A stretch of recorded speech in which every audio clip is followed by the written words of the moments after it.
Mais du coup, l'équithérapie, pour revenir sur l'équithérapie, Ouais. c'est quoi? Viens, on commence par la zoothérapie en fait en général. Tu vois, tu peux nous expliquer aux auditeurs qui nous écoutent. Oui. La zoothérapie, c'est pour qui? Comment ça marche? C'est quoi les principes? Je sais pas. Est-ce que tu Ok. c'est toi la pro ici donc. C'est moi la pro. La zoothérapie, en principe, c'est pour tout le monde. Il n'y a pas d'âge. Mais moi, je le fais pour les enfants. Je suis, comment tu dis? Spécialisé? Spécialisée. Merci. Pour les enfants, la zoothérapie, c'est une psychothérapie qui se sert des animaux comme thérapie. Donc ça peut être n'importe quoi. T'as l'art-thérapie, si tu connais. Ouais. T'as le thérapie par le drame, en hébreu tu l'appelles dramathérapie, c'est la thérapie par le théâtre. C'est juste un autre moyen de thérapie. Et nous, c'est avec les animaux. En fait, ce que tu fais, c'est souvent des animaux qui ont des animaux non, des enfants. C'est pareil. Il y a aussi des problèmes chez les animaux, mais on n'en parle des pas petites maintenant. bestioles qui baladent partout, c'est pareil. Ouais. C'est pas la même chose. Non, c'est souvent des enfants qui ont des problèmes de concentration à l'école et qui ont besoin d'un cadre un peu plus serein, qui ont besoin d'une écoute aussi un peu plus, quelqu'un d'un peu plus à l'écoute, quoi. C'est des fois aussi des problèmes de comportement. Genre quoi, de la violence, de la violence, oui, des enfants qui trouvent pas leur place, qui viennent de familles nombreuses et malheureusement les parents ont pas assez le temps pour avoir de l'attention, donner de l'attention à tout le monde. Et nous on est là pour les aider, à aller mieux. On fait avec beaucoup de transferts, de contre-transferts, si tu connais. Alors, je crois que ça m'est familier des lectures que j'ai fait de Freud, mais il va falloir que t'expliques, je pense. Ça veut dire transfert et contre-transfert. C'est un peu compliqué à expliquer en français. En fait, je travaille depuis maintenant 6 ans en hébreu, donc j'avoue que j'ai pas tous les termes. On s'arrangera.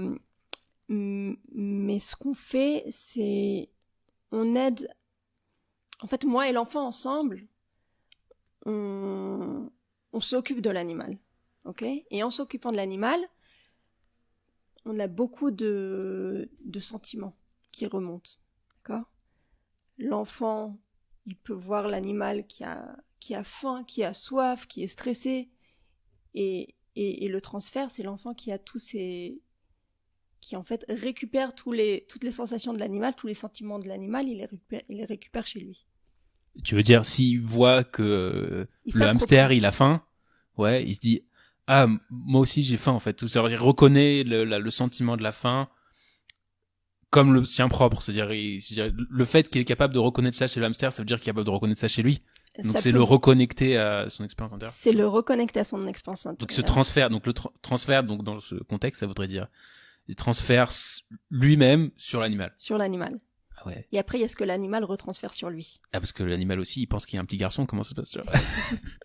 Parce que l'animal... C'est le hamster qui fait « Je suis un petit garçon ».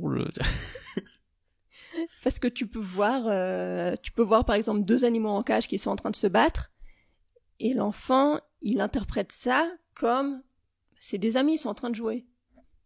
Ils sont pas en train de se battre. Donc ça vient vraiment du monde... c'est vraiment l'interprétation de l'enfant, quoi, et son monde imaginaire. On peut voir... tu peux voir, par exemple, un chat qui se balade et qui comme tu connais... les chats qui sont super solo, super solitaires, il va dans son coin à l'ombre, et là t'as l'enfant qui dit peut-être que je l'ai vexé, il veut être seul. Là tu comprends que c'est l'enfant en fait.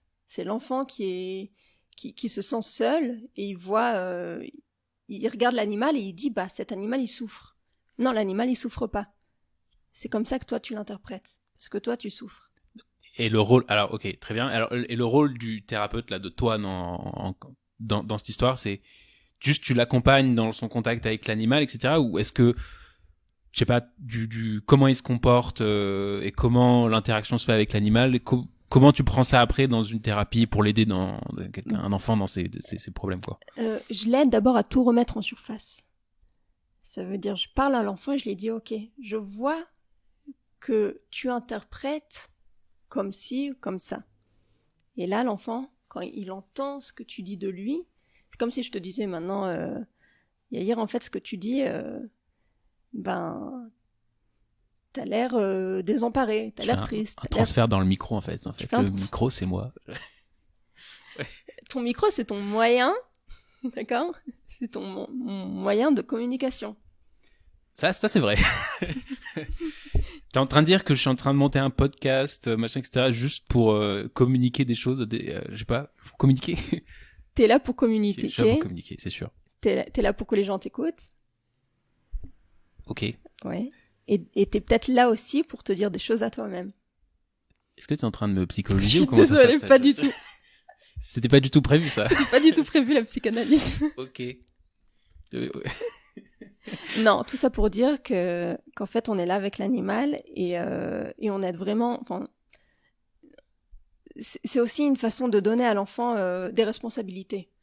Il y a un animal qui est là, qui l'attend là chaque jour, et je parle, c'est pareil pour le lapin ou pour le cheval, et l'enfant, il trouve sa place. D'un coup, il a une responsabilité, on lui donne des choses à faire, on lui fait confiance. Il a beaucoup plus de... Je ne sais plus.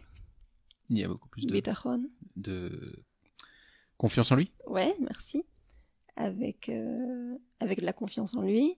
Et voilà, c'est